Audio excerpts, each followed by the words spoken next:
South Africa is trying to set pace. Why am I saying so? It's because they are trying to support what Traore and our forefathers did.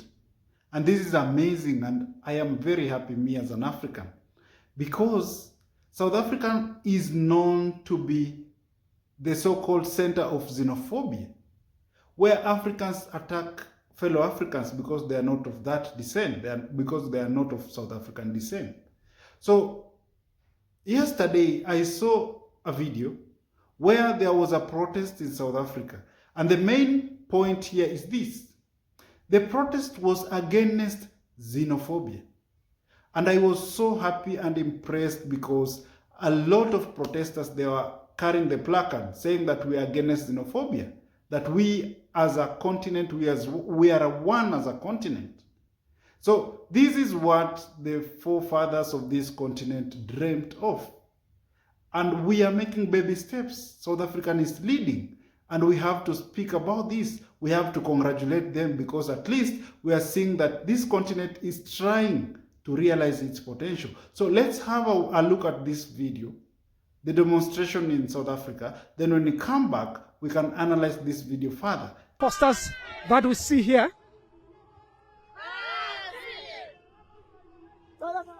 Let's speak there. These are some of the posters there for those that are joining us who are coming to you live from Johannesburg at a march by pro-migrant groups that are saying a lot of anti-foreigner sentiments are growing in this country and they want that to stop. Let's just listen in.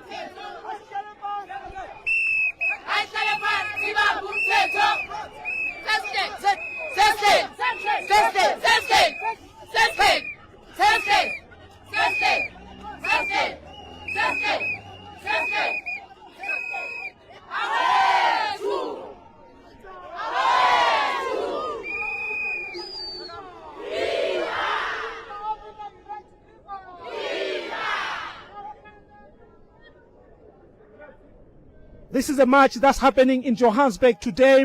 Kopanang against xenophobia, an organization of many organizations protesting against the victimization of migrants here in South Africa, are marching here to make their word heard that foreigners are welcome in this country, and those that are undocumented, the Home Affairs Department should document them instead of them being hunted down and arrested, and instead of them being victimized. These are the sentiments that we're getting. But let's talk to Brian Musiringa, one of the leaders of the Zimbabwean community here.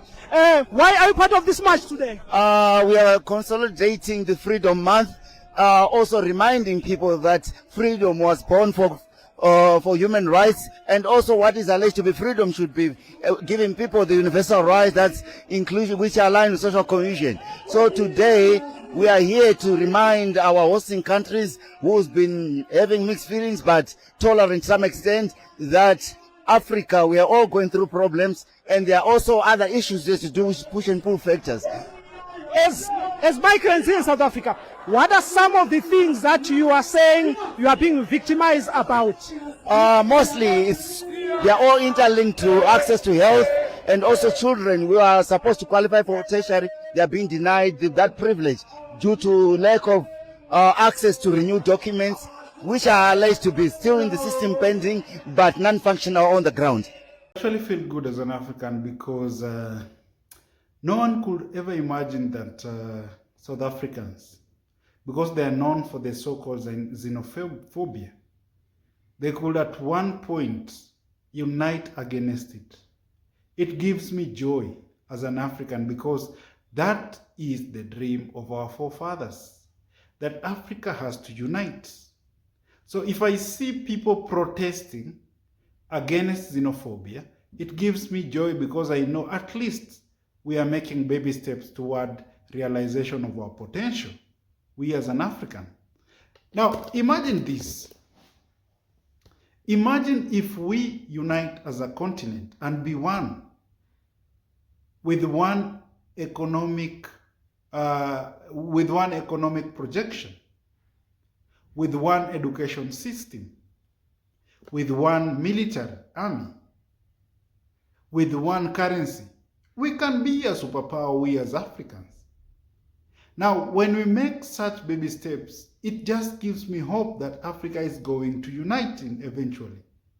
The spirit of our forefathers, the spirit of the so-called Traore, the president of Burkina Faso. Because Traore of Burkina Faso is championing this idea of African unity, that Africa has to unite. Because look, take a geographical look of the western part of Africa, specifically the Sahel region. And when I talk about the Sahel region, I mean the country of Mali, Burkina Faso, and Niger.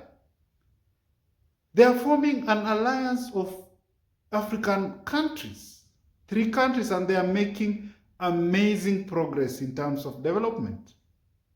In fact, I normally say that African Union should go and benchmark what the Sahel region is doing, because the Sahel region is getting it right and the African Union is getting it wrong. Okay? So we as Africans should unite. We have to speak the same language. We have to open borders for us to trade to the maximum. We have to do that. And there are no shortage of agreements that we as Africans have made. Look at the history of Africa. From the 1980s, we have a lot of agreements that we made to make sure that Africa is united. We began with the Lagos Plan of Action in the 1980s, whereby the plan was Africa should unite in terms of economy.